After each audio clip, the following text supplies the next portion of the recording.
Eu saúdo a todos com a paz do Senhor Jesus. Estamos começando o culto de glorificação ao Senhor, culto da Igreja Cristã Maranata. Estamos vivendo uma experiência online nesse período de pandemia e grandes e maravilhosas bênçãos o Senhor tem concedido através das nossas transmissões pelo nosso canal do YouTube. E eu saúdo a todos, mas de maneira particular a você que recebeu um convite para participar desse culto.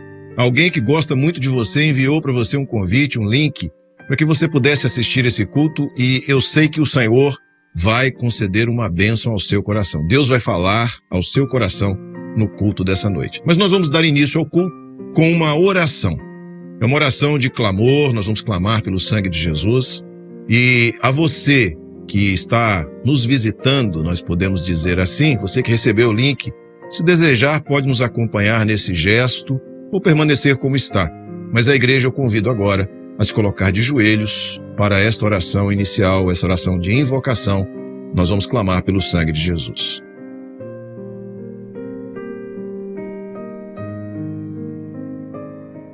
Senhor, nós clamamos pelo poder que há no sangue de Jesus. Nos prostramos diante de Ti, Senhor, pedindo a Tua bênção, a Tua misericórdia, o perdão dos nossos pecados. Senhor, que pelo poder do sangue de Jesus agindo em nossas vidas, possamos estar em condição de entrar na Tua presença, ouvir a Tua voz, Senhor, e poder depositar no Teu altar o nosso louvor e a nossa adoração. Assim pedimos, reveste-nos com o sangue de Jesus, em nome de quem nós oramos. Amém. Todos podem se assentar e nós vamos dar início, então, a essa parte do louvor. Nós vamos cantar louvores ao Senhor. O Senhor tem dado muitas experiências através do louvor. O Senhor tem dado a inspiração pelo seu Santo Espírito, servos e servas que têm ouvido a voz do Senhor e, inspirados pelo Espírito Santo, escrito louvores maravilhosos. Nós vamos cantar louvores frutos dessas experiências. Eu convido você a cantar, a participar. A letra do louvor vai estar na base, na frente da tela, na base das imagens que você estará assistindo, e você vai poder então acompanhar esse louvor, cantar esse louvor junto conosco. Vamos adorar ao Senhor.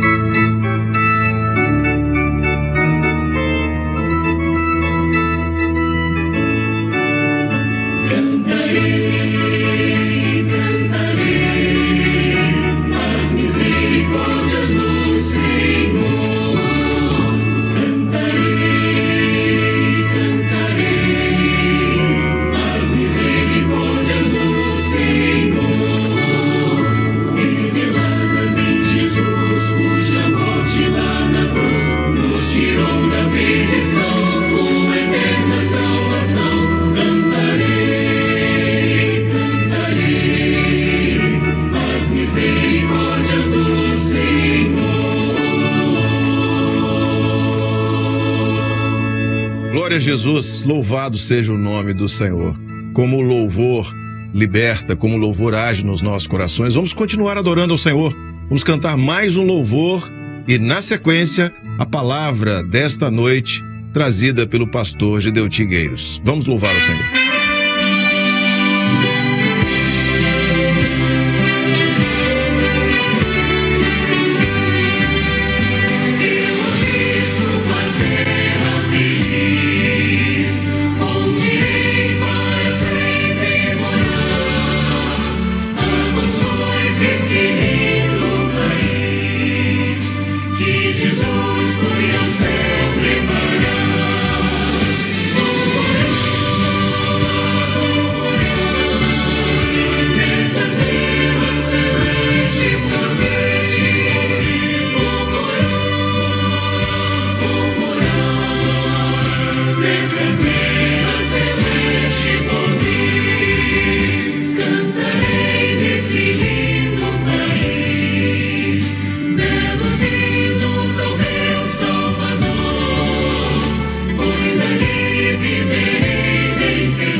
E o texto escolhido está no Evangelho de Mateus, no capítulo 16, verso 16. E nós podemos ler esse texto quando Pedro responde a uma pergunta do Senhor Jesus. E a resposta de Pedro a essa pergunta é essa: Tu és o Cristo, o Filho do Deus vivo. Vejam só, os discípulos estavam reunidos numa cidade ou numa região que é chamada região de Cesareia de Filipe. A região de Cesareia de Filipe deve ficar aproximadamente ao norte de Jerusalém. Eu creio que temos até, possivelmente, podemos até mostrar rapidamente o mapa dessa cidade ou daquela região. Na verdade, de um lado estava hoje a Síria, que é o Monte Hermon, que faz praticamente a divisa entre Israel e a Síria. E lá em cima, no mapa, todos vão ver a palavra ali, a expressão, a palavra, o texto, né? Cesareia de Filipe. Ao sul, a região de Corazim, Cafarnaum, Magdala, Betsaida, onde ficava naturalmente em torno do mar da Galileia. Na região ocidental estava, portanto, a cidade de Sidom e a cidade de Tiro. Mas estamos só falando assim para nos situar um pouco na questão geográfica e histórica. Mas eles estavam a uma certa distância ali daquela região, numa reunião. Eu entendo até que essa região, onde Jesus estava, era o extremo, na verdade, daquela de Israel. E ele ia descer agora para cumprir todo o seu ministério. Mas a conversa que ele tem com os seus discípulos era muito particular. E até eu posso até dizer que era uma conversa assim, muito íntima, ao mesmo tempo muito difícil, porque o Senhor Jesus começou a conversar com eles a respeito de certas circunstâncias que o aguardavam. Ele estava começou a falar sobre a morte dele, o seu sacrifício, o seu ministério, aquilo que ele veio fazer. Então, aí ele começa a usar, vamos dizer, certas expressões, certas metáforas, porque, na verdade, era a forma como ele podia falar para os discípulos, sabendo que os discípulos não entendiam muito bem, mas ele usava a metáfora, porque a metáfora era profética. Não era só para os discípulos, era para o nosso tempo. Então, veja, o Senhor Jesus começava a falar, usava também outras figuras, não é? De português que se chama metonímia. Era muito comum essas comparações que Jesus fazia, mas escondia, parece que escondia um pouco aquilo que era o profético, porque não dava para que eles alcançassem. Primeiro, eles estavam juntos de Jesus, do Senhor Jesus, o tempo todo. Eram amigos de Jesus. Tinham uma intimidade muito grande com o Senhor Jesus. E eles chegaram a ponto de não poder ficar longe de Jesus. Então, para onde Jesus ia, eles iam atrás. Mas eles estavam sentados ali, e Jesus estava falando do seu sofrimento, da sua morte, citando alguns aspectos metafóricos. Por exemplo, ele falou assim, eu sou o pão da vida. Quando ele falou pão da vida, ele estava falando do maná, porque ele estava falando aos judeus e daquela região também. Aí diz assim, eu sou o pão vivo que desceu dos céus. Eles não entenderam nada. Se pão vivo é maná, então o pão vivo que desceu dos céus tinha que ser outra coisa. Eram as cordonizes no deserto. Elas desciam, era o pão que alimentava, era a proteína que eles precisavam, e as cordonizes desciam e se alimentavam. Então, é aquilo que vem do céu. Então, falando também do alimento. Um alimento, assim, quando ele diz assim, o pão da vida é o pão vivo, ele estava falando no aspecto ia descer e ia continuar descendo, que era o pão da vida. O pão vivo desceu. Então, foi uma época, foi uma figura mostrando que foi uma vez só a sua descida.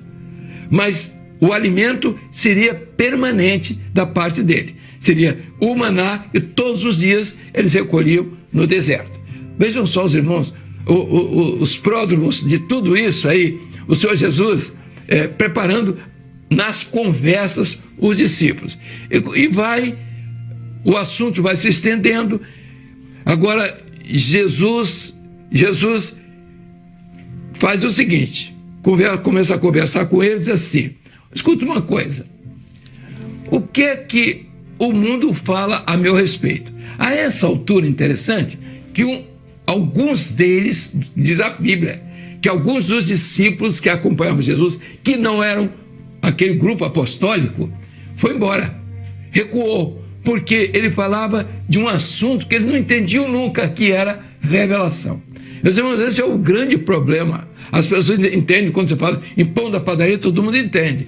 Quando você fala em pão do céu, como aiônios, que é aquilo que Deus apresenta ao homem que só ele tem. Quando ele fala em água da vida, então as pessoas vão embora, porque elas estão atrás do material. E o aspecto aqui, e os irmãos vão ver que o objetivo, o ministério do Senhor Jesus foi espiritual. Diz assim: o meu reino não é deste mundo. Temos que começar a ter as lições deste evangelho que não deixou de ter suas bases desde o seu início, as explicações do Senhor Jesus, as dificuldades dos discípulos de entender e de tantos outros hoje na mesma situação.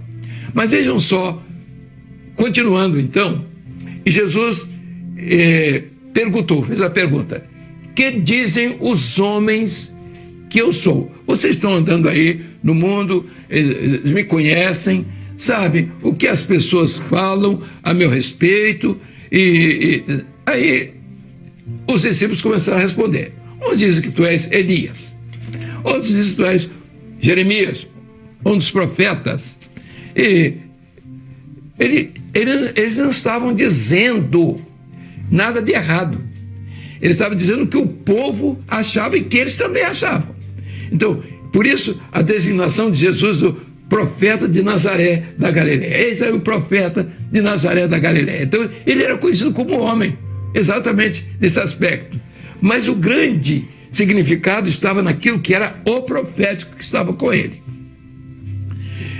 E agora, ele disse, e Jesus voltou-se para eles: sim, está tudo bem.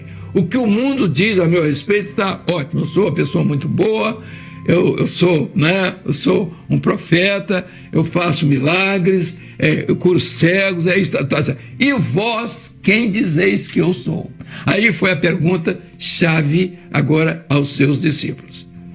E a resposta foi muito clara de Pedro. Pedro levantando-se, diz a palavra que ele se levantou e disse: tu és o Cristo, o Filho do Deus vivo. Ele quis dizer o seguinte: você é o Cristo, o Filho de um Deus que está vivo. Porque você dizer que Jesus é o Filho de Deus é uma coisa, mas você dizer que Jesus é o Filho de um Deus que está vivo, que é o seu Pai, que é aquele que está na sua vida, que está governando, isso é outra coisa. Aí o que Jesus respondeu? Olhou para eles assim, disse para Pedro: você é bem-aventurado.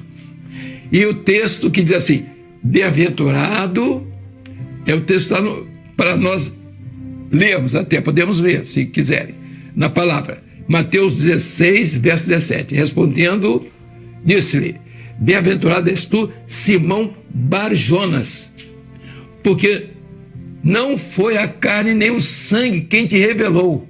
Meus irmãos, a confusão era muito grande, difícil dos discípulos entenderem, mas Pedro foi com a resposta certa. E assim, porque foi meu Pai que está nos céus que te revelou. Então, Jesus é uma revelação do Pai.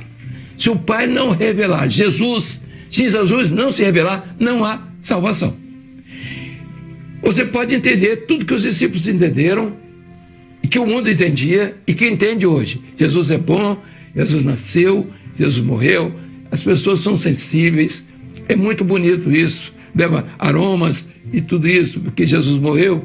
Mas a verdade, quer dizer, o interesse dele é se revelar vivo. Por isso a sua ressurreição.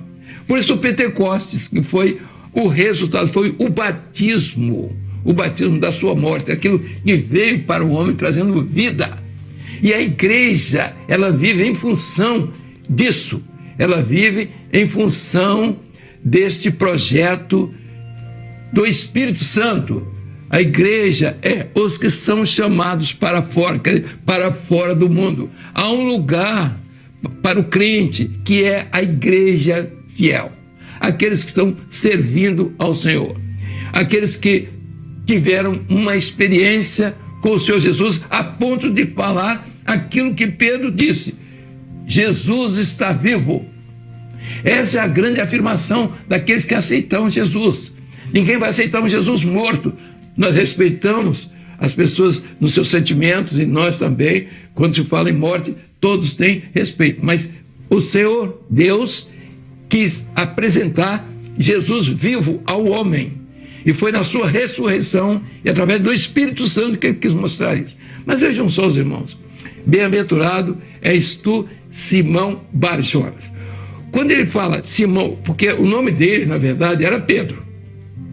Mas quando Jesus se refere agora a ele aqui, Simão Bar-Jonas. Vamos ver, os irmãos que estão nos acompanhando vão ver essa expressão. A expressão Bar-Jonas está seguinte: Shimon é o que ouve, quer dizer, Simão é de Shimon, é uma contracção de Simeão, da palavra Simeão, lá no original. E ela quer dizer o seguinte: aquele que ouve.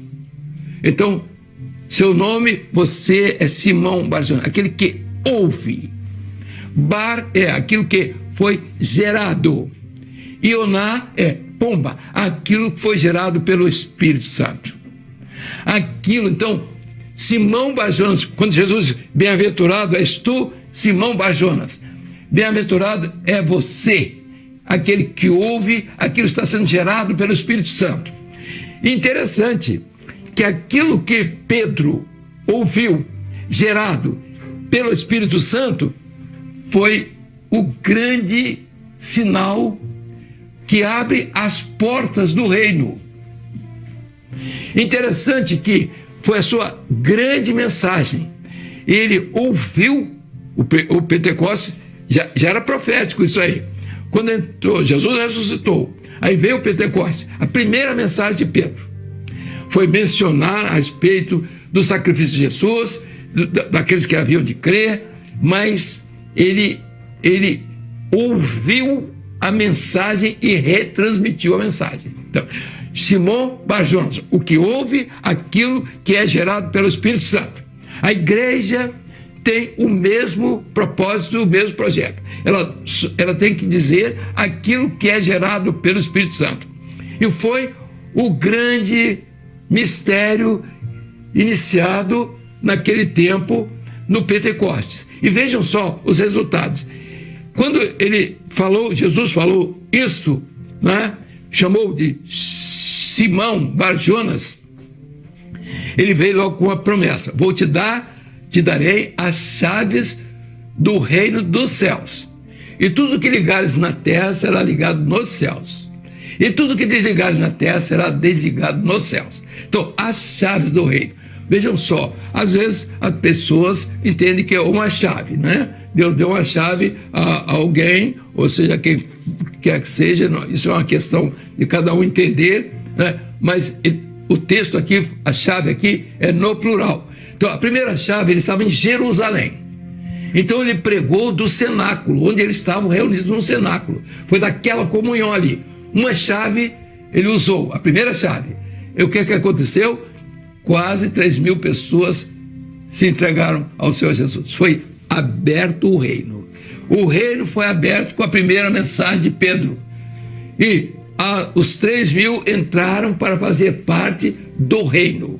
Isso é muito importante. Logo em seguida, ele vai e fala para os judeus.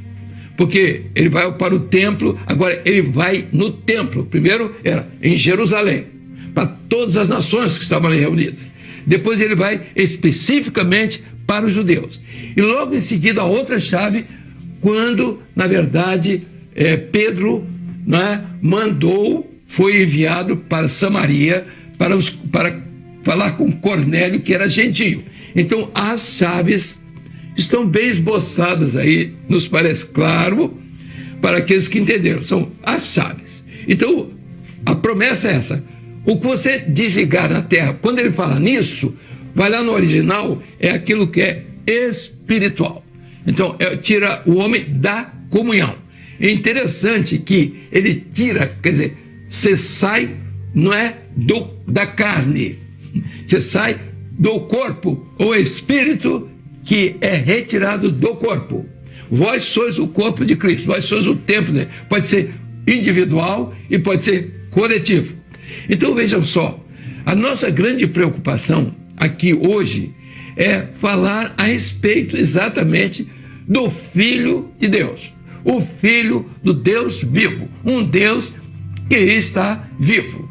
E mais do que nunca, o Evangelho necessita voltar para esse ensino do Pentecostes e para os ensinos a respeito do seu Jesus. Mas a bem-aventurança foi muito interessante, assim, não foi carne nem sangue quem te revelou. Agora, um detalhe final. Eu quero mostrar aqui, aí Jesus diz assim: pois também eu te digo, tu és Pedro. Quando ele falou Pedro, ele usou a palavra Petrus. Petrus, daí eu vou mostrar aos irmãos a diferença entre Petrus e pedra. Quando ele diz, tu és Pedro, tu és Petrus, quer dizer, você é um fagulho, você é uma areia de uma pedra, porque você é um pedaço de um granito, uma pequena parte, como nós somos areia. Agora, quando ele disse assim, tu és Pedro, e sobre esta pedra, qual foi a pedra? A confissão que ele fez. Tu és o Cristo, o Filho de Deus vivo. Isso sim, a pedra não estava em Pedro, a pedra estava na confissão dele espiritual. Tu és o Cristo, o Filho de um Deus que está vivo. Então, a palavra aí, pedra, já não é mais o grão de areia, já é aquilo que... Eu trouxe até uma informação interessante, você vai ver ali o Penedo aqui, não é? Aqui dali. Quando ele falou, tu és Pedro, ele falou Petrus, ali, à sua direita ali, os grãos de pedra. Agora, quer dizer, você não tem condições de ninguém se sustentar no que você vai falar, no que você vai dizer. O sustento do evangelho não está nas pedrinhas, o sustento do evangelho está na pedra. Então, porque é a segurança daqueles que estão sobre a pedra, sobre a rocha. E a palavra do Senhor diz assim, bem-aventurado o homem que constrói a sua casa sobre a rocha. E os que constroem sobre areia, como está ali do lado, eles não vão resistir. Vê o tempo, vê o vento, as chuvas, os intempéries, e a casa cai e é grande a queda. Quem está confiado em gente, em pessoas, em homens, e não tem uma experiência com o Senhor, ele vai, é como o vento, não é? Vai para onde quer, é como a onda do mar, não é? Ela não tem segurança de nada. Então, e nisto está o grande perigo nessa hora. O homem não tem a certeza de que ele está assentado sobre uma pedra. E quando ele se sente estar assentado sobre uma areia, é porque não teve a experiência da pedra. E ele vai para o lado da areia. E essa é a situação, às vezes, nossa e de muitos, que não se firmaram na rocha dos séculos, que é o Senhor Jesus. Vejam só, meus irmãos, não vamos nos demorar, mas vamos só recapitular. A primeira coisa, a conversa de Jesus com os seus discípulos, uma conversa amarga, difícil, porque ele começou a mostrar a realidade do Evangelho. Era morte, era sofrimento, era sacrifício, era uma dificuldade. A turma que estava ouvindo foi embora. Tinha um grupo, ela dizia o texto, pode ler o texto lá. eles abandonaram em João 16, né? Capítulo 16, você vai ver outra história, como também tem Lucas. Em Lucas você vai encontrar 9, de 18 a 20, João de 6, capítulo 6, de 56 a 59. Então você vai ver as circunstâncias daquele momento. Veja os irmãos. Primeiramente, então, a conversa. Uma conversa difícil de entender. Jesus usando metáforas, metonímias, era coisa que ele usava mesmo. Não adiantava ele querer explicar aquilo que era profundamente espiritual. Quando Pedro alcançou e disse: tu és o Cristo, o Filho de Deus vivo, esse bem-aventurado és tu, Simão Bar-Jonas, porque não foi a carne, não foi a história que te contou. Você não está falando aqui daquilo que os profetas viveram, você não está falando daquilo que os servos do passado viveram, você está falando de Jesus, o Cristo, o Filho de um Deus que está vivo, um Deus que se revela. Meus irmãos, esse é o momento de definição diante de tudo isso que nós estamos vendo. Há um mundo inseguro, incerto, e tudo a respeito de Deus, as pessoas falam a respeito de Jesus, e é muito bom quando as pessoas são sensíveis a isso. Há pessoas que choram, há pessoas que se quebrantam, há pessoas que se emocionam até quando falam a respeito do Senhor Jesus. Mas o importante é a hora do seu testemunho. É aquilo que você ouviu, isso, olha, comer carne, comer sangue. Olha aqui, Jesus falou assim: a minha carne é comida, o meu sangue é bebida. Que negócio difícil. Quem não tem a revelação, quem não está no Espírito, ele fala, a minha carne, ele fala meu corpo. Quando ele fala no sangue, ele fala meu espírito. Vejam só, há uma diferença. Aí quando você vai para o lado material, você pensa que carne mesmo, e pensa que o sangue é sangue mesmo ali. Amados, nós vamos então entender. Quando Jesus trocou o nome de Pedro, ele quer trocar o seu nome também. Ele acrescentou ao seu nome aquilo que ele acrescentou a Pedro: tu és Simão Bar-Jonas. Simão do verbo chamar, daquele que ouve. Bar, aquilo que é gerado, aquilo que foi gerado, aquilo que só o Espírito Santo gera, que é a pomba, que é Ioná. Simão Bar-Ioná, Simão Bar-Jonas. O que ouve, aquilo que foi gerado pelo Espírito Santo. Você está em condições de ouvir isso aqui, o que está gerado pelo Espírito Santo? Se você quiser ouvir outras coisas, pode também. Todos temos o direito, ninguém deve estar constrangido a nada, mas a palavra está aqui. Dá-te a chave do reino. Não, ele pegou uma chave, tem uma chave, alguém tem uma chave do céu. Então, essas coisas que é natural até do homem, não é entender essas coisas, mas só que a chave aqui não era essa. As chaves que ele estava se referindo eram as mensagens, a primeira porta que foi aberta para todas as nações. Varões, irmãos, que estáis aqui me ouvindo, da Mesopotâmia, da Grécia, da Panfilha, de todas as partes do mundo. Não estamos embriagados, nós não estamos bêbados, mas nós estamos cheios do Espírito Santo, aquilo que foi prometido aos nossos pais. O mundo nos vê, às vezes, espiritualmente, como se estivéssemos embriagados. Não estamos embriagados a esta hora do dia. Nós estamos alegres, podemos dizer, interessados em estar cheios do Espírito Santo. Dizer que estamos cheios do Espírito Santo é um negócio assim, até muito autopromoção, mas nós estamos confiados no Senhor, de que o Espírito Santo está tomando conta da sua vida, da minha vida, e Ele quer te abençoar. As chaves estão aí, para os judeus, para os gentios, as chaves do reino. Pode ter outras chaves, eu não tenho nenhuma pretensão aqui de estar substituindo algo que pode ser a Trindade, a presença da Trindade, pode ser uma série de coisas ali, mas ali mostra claramente que o primeiro discurso de Pedro no Pentecostes é Simão Bar-Jonas, aquele que ouviu a revelação, ele teve a revelação. Jesus, portanto, é a revelação. Tu és o Cristo, o Filho de um Deus que está vivo. Tu és o Cristo, o Filho do Deus vivo. Que Deus te abençoe. A paz do Senhor.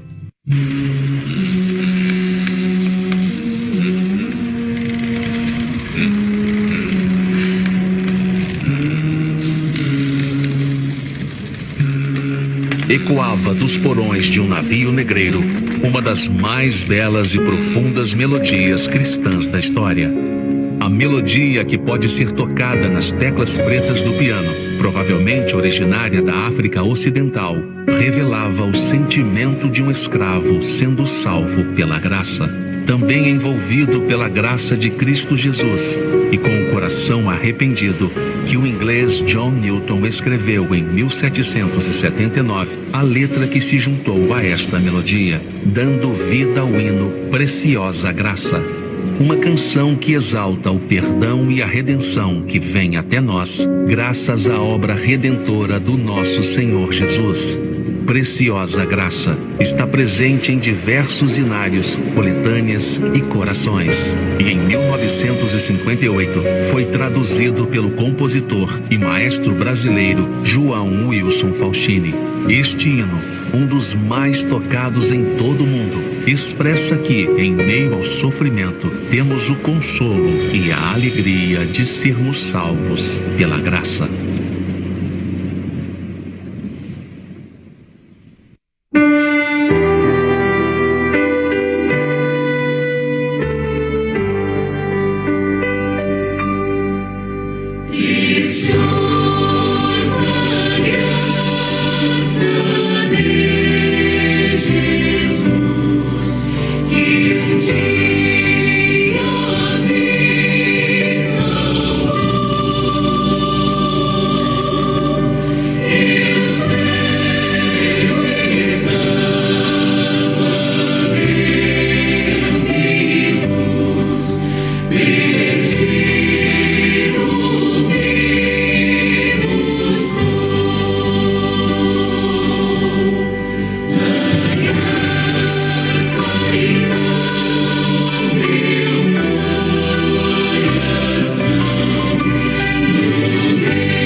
teu povo, aqueles que estão nos ouvindo, que ouviram a mensagem, aqueles que estão, de fato, necessitados de uma bênção espiritual e também física, seja material, de qualquer ordem.